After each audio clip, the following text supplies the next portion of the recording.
Hello and welcome to Niaga Spotlight with me, Tamina Kausji. Niaga Spotlight goes through the week in business and future affairs.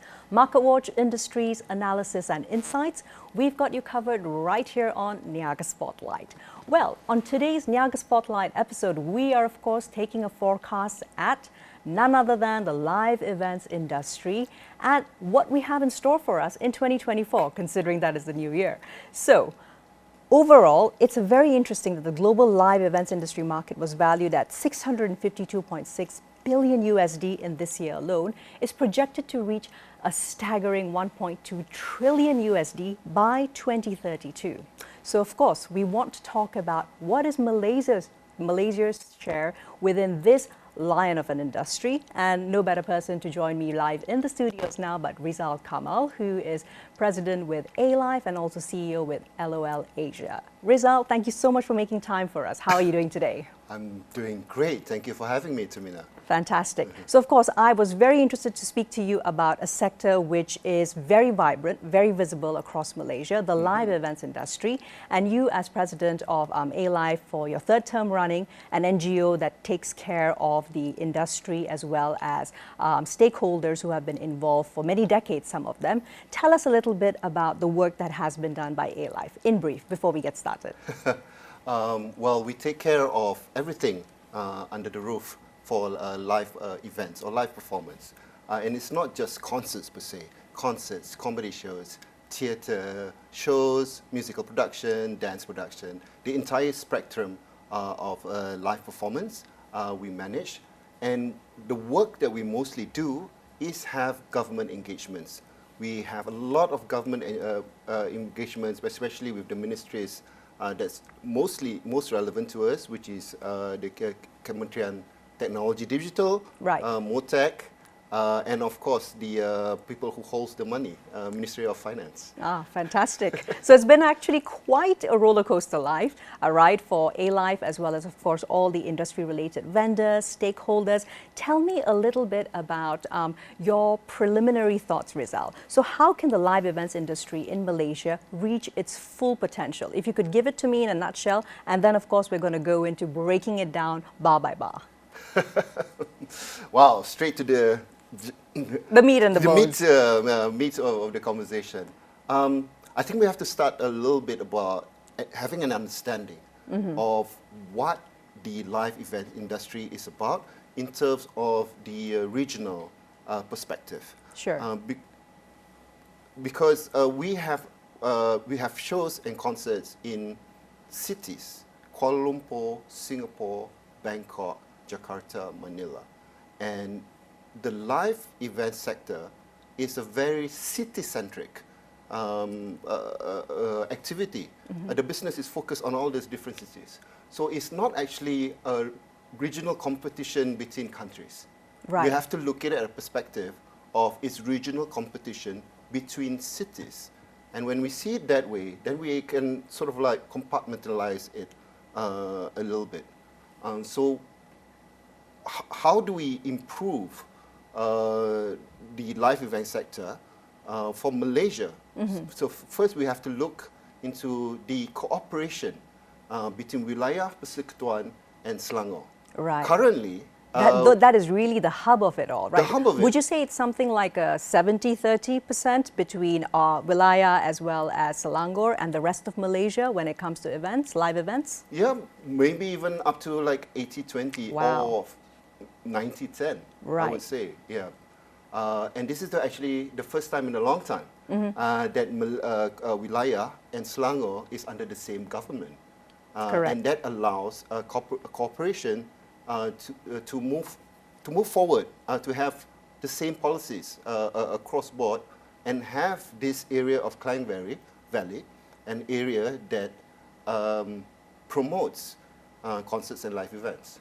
Exactly. So I think it's so fascinating that you're able to help contextualize it for us from a city perspective. Okay, so speaking of cities that are big when it comes to stop-offs, right? I think Malaysia, of course, and Kuala Lumpur in particular. Now, there was arguably a time, perhaps in the late 90s, early 2000s, when Kuala Lumpur was definitely a must stop for international artists, as well as, of course, for anything happening regionally. So looking at that, any comments?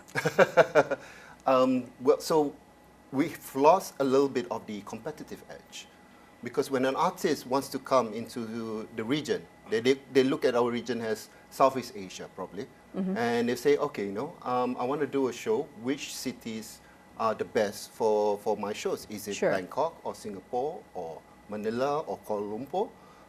And they will usually pick 3 or some. In the case of Taylor Swift, okay, great example. Yes, she picked 1 because the other show is in Japan, which is slightly outside our regional circle, and they just picked Singapore.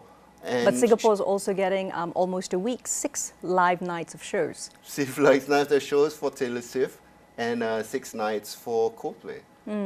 There you go. So we recently, of course, are off the high of one of the pinnacles of the live events industry in 2023, which was the Coldplay concert, and we got 1 night in Kuala Lumpur, right? Yes. Okay. Compared to 6 nights in Singapore. We could we have had 6 nights in Malaysia instead? And I would say yes, pending a few things that needs to be fixed in Malaysia in order for us to not lose that opportunity in the future. So speaking of things that can be addressed, Rizal, I'd love to ask you about what can be done overall to enhance Malaysia's appeal as a live entertainment venue, and especially when it comes to also expanding the net towards not just those golden ticket sales, but of course people don't just transport themselves into a stadium arena, transport themselves out once they're done. There are a whole lot of other transactions that occur during this process. I think the first thing is to have a better perspective and on view of the industry. Sure. So number 1, the live events industry, as you mentioned, has grown tremendously. And a lot of people don't know, actually the year 2023 is the biggest year for live performance globally ever recorded in history. Which means from the beginning of time, this is the biggest year of concerts and shows. Wow. And it will keep on growing, hopefully, and it's projected to grow, right? It's projected to grow to even double in about 10 years. So we must understand that Malaysia needs to be part of this program of being able to host large international shows. And to do that, we need to be competitive. When I say competitive, we need to have the best or better infrastructure. We need to have regulations that is more event friendly. We need tourism to support the efforts of promoting these events internationally. The taxation part, which was recently addressed, the entertainment tax, I'm glad that it's been fixed all the way till 2028. 2028. Right. So by having all this engine working together seamlessly, only then we can improve the entire ecosystem. And it starts with the right perspective, and being able to understand that this is a huge catalyst for growth, or if we don't do it, we will lose out regionally to our neighbors. As we already kind of are. So when you mentioned the fact that 2023 is the biggest year globally, we of course have to take a retrospective to why exactly that is. Of course, the big bad pandemic, right? So thanks to the pandemic. Yes, so thanks to the pandemic. And ALIFE also did actually point out, I do recall that we lost about 1.5 billion ringgit or so in revenues from live events. So let's now dig a little bit deeper, Rizal, into what were some of the key developments in the live events industry which happened as a result of those big bad pandemic lockdowns. And how can we perhaps use a couple of those learning curves to help serve us in 2024 and beyond? Let's take the positive stance. Sure, positive first. The good thing about the pandemic was that we had a deeper look at regulations. Right. Yeah, and because during the pandemic everything was to the dot, and it taught Malaysians how to follow the laws better, and I like that because when the laws are grey, money politics or the way money moves will be wrong. So when the laws are clearer, there's a lot less of this the nonsense type of business, and that's what I like. So when we improve our regulations, we now have a better entertainment tax program. We have a better system or a deeper look into the way Puspal are regulating the industry. And there's been a lot of improvement, slow and steady, continuous improvement, and I hope it accelerates with a better perspective. But at this point, there's progress, and I like that. Progress is always good. So from the effects of the pandemic is that we are now a lot more regulated to the better. We have to see it like Singapore it's easy to do business there, but it's actually a highly regulated economy. Right. The rules there, if you want to do business in Singapore, you have to follow a ton of rules. But it's clearly laid out. And there's no confusion or back and forth, right? And then there is no, how do I call it, cultural attacks or political attacks from a side that opposes the industry. They don't have that kind of problem in Singapore, right? So everything works more seamlessly. For us, we always have to take into consideration a party that uses the industry of concerts and shows as a means to get them into the media. That's how I see it. Fair enough. I think you've got some great points there. I will dig a little bit deeper into that. However, moving along into looking at hurdles which are facing Malaysia's live events industry, bigger scope, Rizal. Do you think having, of course, we've got free trade and free economic zones over here, would it also be useful to perhaps think of having something like that, but principally for events and FTZ for entertainment, so to speak? Well, we do actually have that in place before. Right now it's a little bit grey because Malaysia have gone through changes. But Sunway Lagoon, KLCC, Istana Budaya, the stadiums in Bukit Jalil have all been sanctioned as entertainment zones, where there's actually zero tax. Previously, there was zero tax in these areas, and it's freer to do more than the other places, right? However, I think that's an old perspective. The new way to look at it, yes, let's have fresh eyes for 2024. Is to have the entire Klang Valley to become the area that a lot of concerts and shows to be held. Right. Because maybe outside of Klang Valley, some people don't want that in their backyard due to conservative approaches in life. But people in Klang Valley want that. We want the economic and cultural benefits of shows and concerts. So why not have a more open policy in this area, the area of Klang Valley, so that there can be a lot more shows and concerts happening in this area? I think that is definitely something to chew on, and perhaps something for the relevant ministries to pitch forth for the year to come, and perhaps even looking towards 2030, right? Okay, very interesting. So now let's dig a little bit deeper into something which is very interesting for the year to come. You've mentioned about the entertainment tax. Tell me a little bit more about what the recent announcement by the Madani government and what direction are we heading in, particularly for Wilayah? It's great. After much lobbying from ALIFE, I've been lobbying for entertainment tax every year. So you got your wish finally in 20... Finally, and the way it's said is good for the government,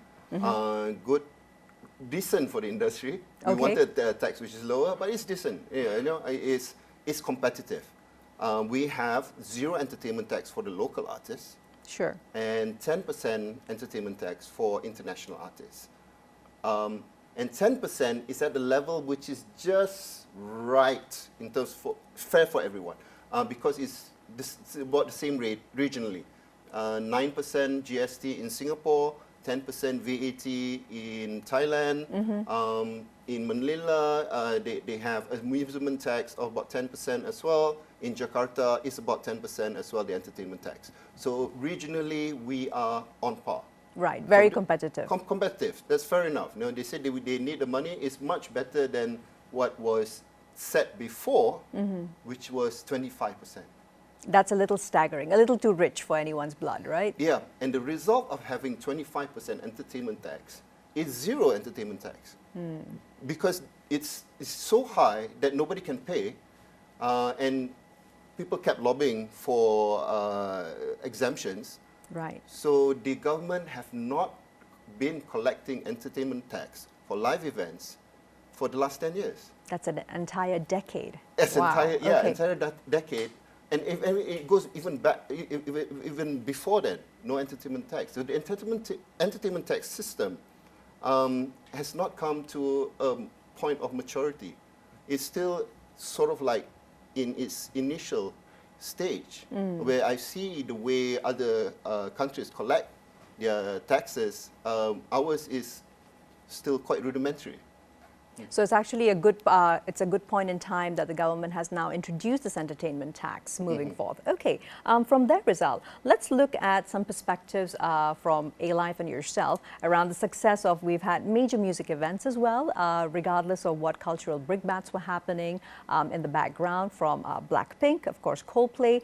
So remaining cognizant about the economic benefits. But I would love for you to dig a little bit deeper about the kind of investor relations which are actually going on in the background. Of course, everybody is able to, if they attend such events, to see the song, dance, drama and the excitement of the artists on stage, but there's a lot of hard work happening behind the scenes. Tell us a little more about that.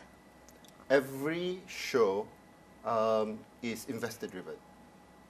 Whether it's a small theatre show, it could possibly cost maybe 50,000 to produce, to the big mega concerts like Coldplay, Ed Sheeran, which cost millions to produce. And where does this money come from? It either comes from the local promoter, or for large events, this investment will come from outside, whether it's local investor or even international investors. It's common in the industry to have an investor attached to every concert program. So the view of the industry must be taught as it's investor-driven. And so when it's an investor-driven industry, we have to think of investor confidence. Yeah. So we have to create a conducive environment where investors' confidence are continuously high. Things that affect investor confidence include threats of cancellation.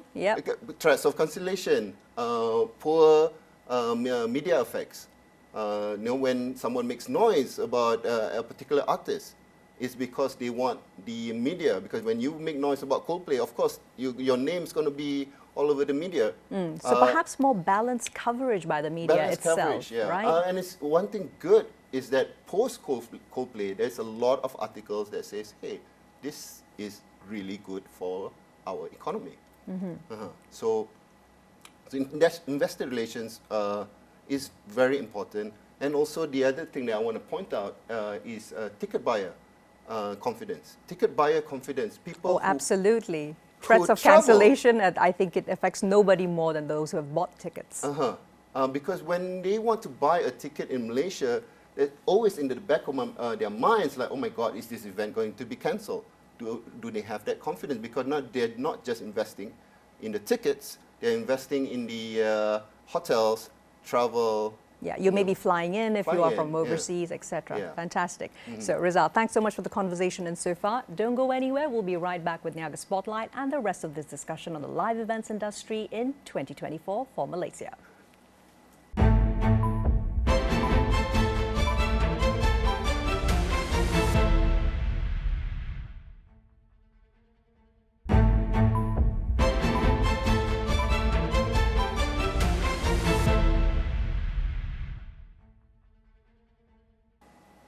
Welcome back to Niaga Spotlight, still with me, Tamina Kausji. And today, of course, we're discussing the live events industry in 2024. This is a special Niaga Spotlight forecast. And my guest in studio, of course, is Rizal Kamal. So Rizal, let's talk numbers. So we were discussing the mega Coldplay concert that went off pretty much without a hitch, very well received. What were the facts and figures? For one thing, Coldplay attracted about 20% international attendees. And that accounts to about 14,000. And with 14,000 people, the average spending for international tourists from Malaysia is estimated at around 4,000. So you can do the math. That's the amount of effects that we have for the economy. Now let's talk about Taylor Swift and Coldplay in Singapore. Right. Okay. They've got a lot more dates and a lot more dates. So Taylor Swift had 6 concerts. We'll be six having. nights. Yeah. We'll be having 6 nights of concerts in Singapore, and Coldplay as well, 6 nights of concerts in the indoor stadium. And Sure. the indoor stadium has a capacity of about 50 to 55,000 attendees per night. So each concert is roughly around 300,000 attendees. 300 to 350,000 attendees per concert. So average it out, let's say 600,000 people are attending the concert, and it is estimated that about 100,000 per concert are from outside Singapore. We all know how small Singapore is. Of course, of course. It's a garden city. It's not 300,000 Singaporeans attending the concerts. So conservative estimate is about 100,000 of attendees, mostly from Thailand for Taylor Swift, right?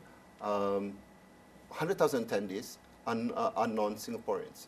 And based on economists in Singapore, they estimate a spending of about 2,000 to 3,000 Sing dollars per person. Right. Flight, accommodation, 2 nights.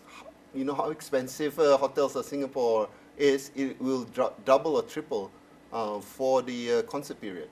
Sure, based on just the sheer demand of it, right? Yeah. The local transport, the F&B, a little bit of shopping. So let's average it out to about 2,500 per person. Right. So that translates into 250 million Sing dollars per concert, which means 2 concerts is about $500 million Sing dollars for the Singapore economy. Fantastic. And that is how much these 2 concerts are bringing into the economy from outside. That's like $500 million worth of investments for just 2 events. And you know, could Malaysia do the same thing we discussed earlier? Coldplay could have had 6 nights in Malaysia if it weren't for some of the issues that happened.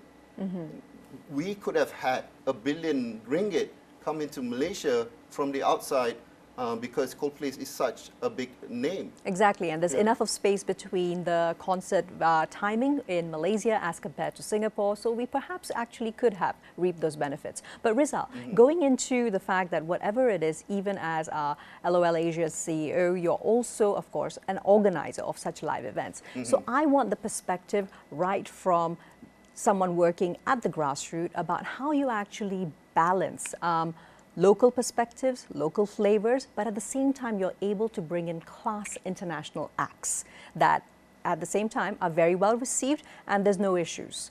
Do artists actually have to toe a certain unspoken line? How do you manage that? I'd love for you to share a couple of stories if you can. Well, the first level of, you have to select the artist. You have as a Malaysian promoter, our #1 responsibility is to select the right artist. Do your homework. Although, you know, some artists does not fit into the mold. And the laws or the rules, regulations set by the government, some parts of it is grey. How sexy is sexy? You know, how vulgar is vulgar? Everything is just stated on a surface level. Right. So it's a lot of it is up to interpretation. Yeah. And how the artists themselves are presented. So the first layer is making sure that we choose the right artist. Once we've chosen the right artist, then we have to ensure that the artist understands what What Malaysia those is about. parameters are. Right, right. Especially for someone who may be performing in Malaysia for the first time, right? A lot of the times they compare us to the Middle East. Right, Yeah, which is because- very interesting at the same time though, because one thing which is undeniably happening, Rizal, is also that Dubai, for example, has become absolutely the latest hotspots for all the best and most high-profile international acts, be they music, be they performance, be arts, and be they also racing, motorsports. Yeah, Dubai is open for nearly everything. And it's been like that because of their policies and their welcomeness. They want to welcome people to Dubai. But the surprising thing now is that Saudi Arabia is following the footsteps of Dubai and opening up Riyadh. Not Medina or Mecca, Yes, of but course. Riyadh. Riyadh is fully opening up to raves. They have DJs, they have raves, and the raves or the events there, there's no segregation.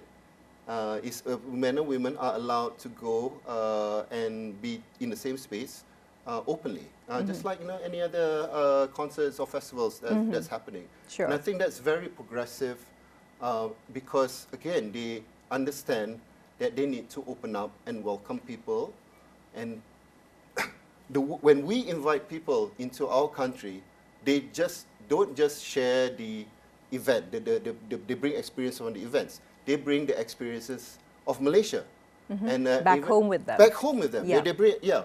And in Malaysia, when we have our artists be respectful to our laws, similar if an artist goes to Saudi Arabia or Dubai, they are respectful of their laws there. Sure. And in Malaysia, the artists that come here are respectful to our laws, and they present a different experience to the concert goers.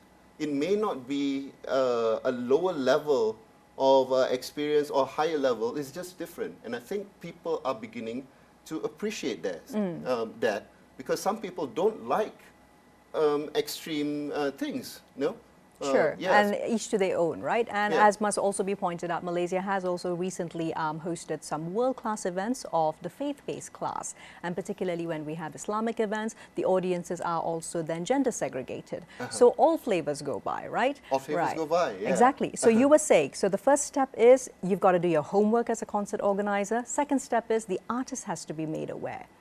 And what comes after that, Rizal? The audience have to understand as well that a lot of the audience currently have a negative perspective of the performance. For example, I'm bringing down Jimmy Carr, and Jimmy Carr That's right. is one of the most. Well, he's Jimmy Carr. He's offensive without offending anyone, and that is his power. That is his special skill. He can say the most offensive thing, and nobody is offended.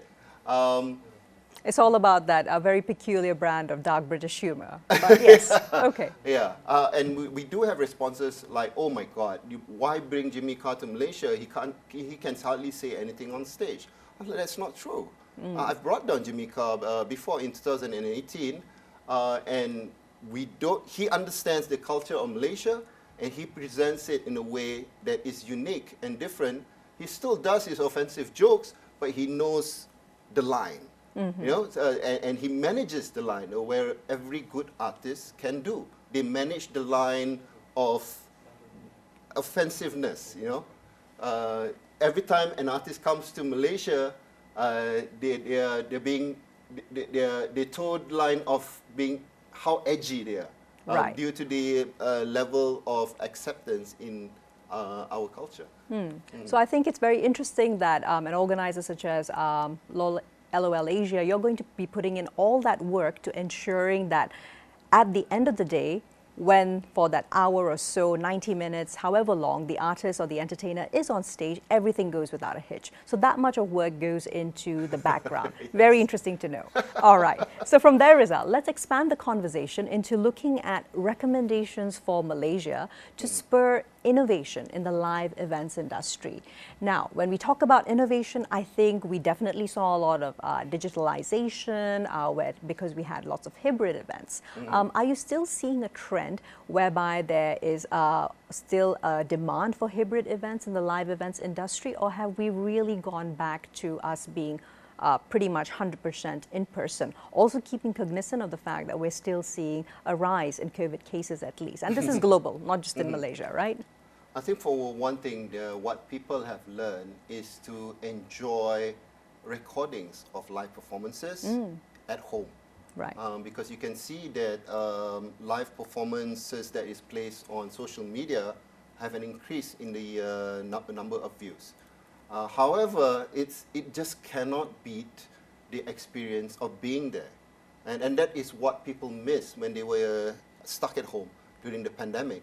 And the effect of it is, oh my God, you know, it's worth to spend the money to be in an atmosphere with your the artists that you've been listening to for X number of years. Sure, sure. Yeah. So I have a business, video on demand, and it did well during the pandemic. That's but very interesting. Post-pandemic, it tanked. Yeah, it tanked. Okay. It totally tanked. But the good thing is, live events, the revenue and the acceptance of shows totally increased. Yeah, all right. my shows nearly all my shows were sold out for 2023, and I hope I can continue that. Yeah, we absolutely hope the trajectory continues. So speaking of another arena of innovation, let's talk sustainability. Now, of course, live events are wonderful, brings loads of people together, but that also generally creates a lot of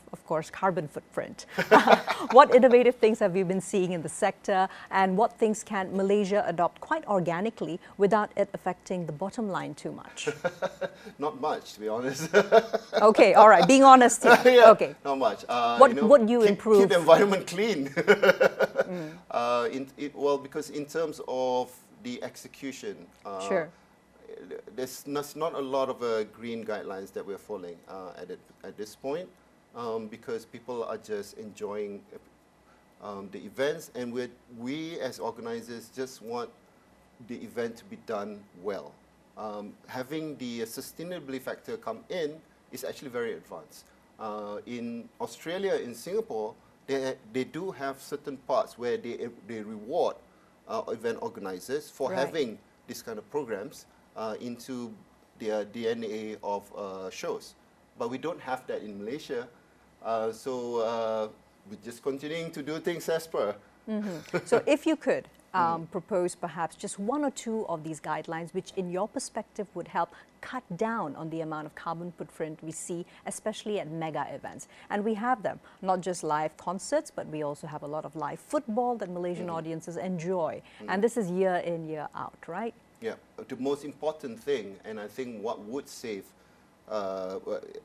reduce carbon footprint, is to use local producers, local equipment, rather than flying them out.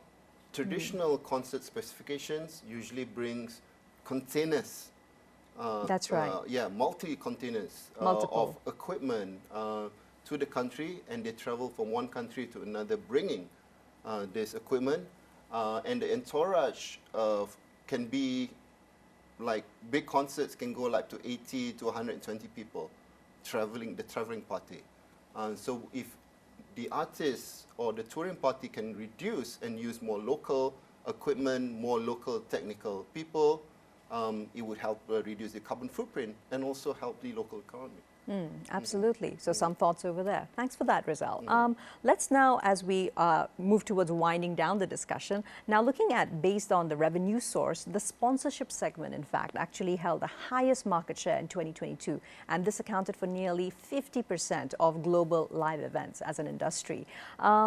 And it's estimated that it is going to continue on in this way, at least 50% of the market. What are some thoughts that you have on expanding the market for sponsorship when it comes to Malaysia itself? Similar to investors' confidence, what we need to do is improve sponsor relations. Sponsor confidence. Okay, because give me your checklist for that. Number one is protection from cancellation. And this is the number one thing that ALIFE have been lobbying. And we have been quite successful. The only recent cancellation was the Good Vibes. That's correct. After the snafu by 1957. Yep. Yeah, but circumstances is a one-off and then we built the kill switch into it. But over the past years, I think since 2016 or 17, we have not had any cancellation based on, let's say, opposition or parties that are unhappy. They protest, they make noise in the media, but the government has held strong and not cancelled the event. So that's great. So this trend needs to continue because one cancellation can affect confidence for years to come. Absolutely. And it takes years to recover from that. So building sponsor confidence is very important to have sort of like the government can give some sort of guarantee that an event won't be cancelled, or we will put in cancellation SOPs. Right. Yeah, you can't just simply cancel a concert. So basically it cannot be really used as a threat anymore, veiled or otherwise. Yeah, so even if there is a strong cancellation SOP where the government needs to go through procedures in order to cancel an event, at least the event is protected. Because currently insurance does not protect us because there are limitations to insurance simply because the entire environment is considered high risk. Correct. So once we are able to lower the risk based on stronger regulations, better outlook and positive ways of the way the government, we must feel confident that the government are backing us up as an industry. Yeah, that everyone has the same idea that we want to grow this the industry to be competitive and have the economic and cultural benefits. For once we have all of that in place, sponsorship confidence increase, then we can have a lot more sponsors put in money into concerts and events. Absolutely. And one last area that I'd love for you to touch upon before we close out, Rizal. So the 21 to 40-year-old age segment has also held the highest market share in all of 2022 when it comes to attendance for live events. So what could Malaysia do that could perhaps pivot a little bit more to cater to this market in particular? Your thoughts? The TikTok generation. So-called. Okay, we're also including somebody who's 40. I'm very encouraged by that. Well, one is to be, there's a lot of TikTok stars, people who rise, artists that rise from social media. Social media first, recording company second, or they go independent, and then they travel and do concerts. There's so many of them, and there's a lot of promoters that are sensitive to this, and they are able to get this up-and-coming artists to come to Malaysia, and boom, sold out. I must admit, that's someone I don't know at all. Yeah. Sure, I don't know who the artist is, and I thought I am in the industry and I know, but recently an artist from Japan came down. 2 nights sold out in about 2 hours ticket sales. Wow, yeah. Amazing. How many tickets was that? It's about 5,000 tickets. That's very decent. decent. Wow, it's like boom, and I don't even know who they are. So there are a lot of, you have to look into the niche industries on these rising talents, and they are picked up by social media. That's number one. Number two is the rise of Asian talents, where us in probably the 80s or 90s, most of the acts that we look up to are Western. But there is a huge increase, there is a huge shift in the younger generation liking Korean acts, Japanese acts, Indonesian acts, or acts that is more Asian, even from India, big acts from India or from China.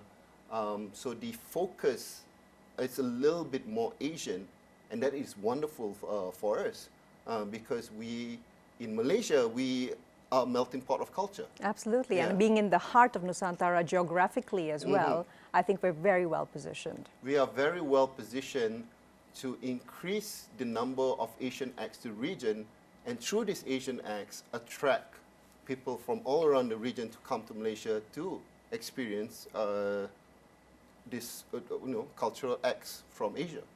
Absolutely. So Rizal, let me give you your 30 seconds for whatever your elevator pitch is for the live events industry for 2024 before we close. All right. There is lost opportunity in Malaysia to position ourselves as a hub for Asian, center for Asian live events and culture. Not just live events, culture. I think food, music, maybe comedy, because I love comedy so much. Absolutely. And culture, for us to become the true melting pot of Asian culture. And we should use this as a pivot to bring up the Malaysian name while enjoying the economic benefits of bringing international tourists down for this purpose. And we are right there. We just need certain elements to gel together, and I think we are able to position ourselves back again as Malaysia, truly Asia. All right, fantastic. Rizal, thank you so very much for your time. You're welcome. Okay, so that's all we have time today on Niaga Spotlight. We'll, of course, see you again next Friday. We hope that you're having a wonderful new year, and here's to 2024. I'm Tamina Kausji, signing off.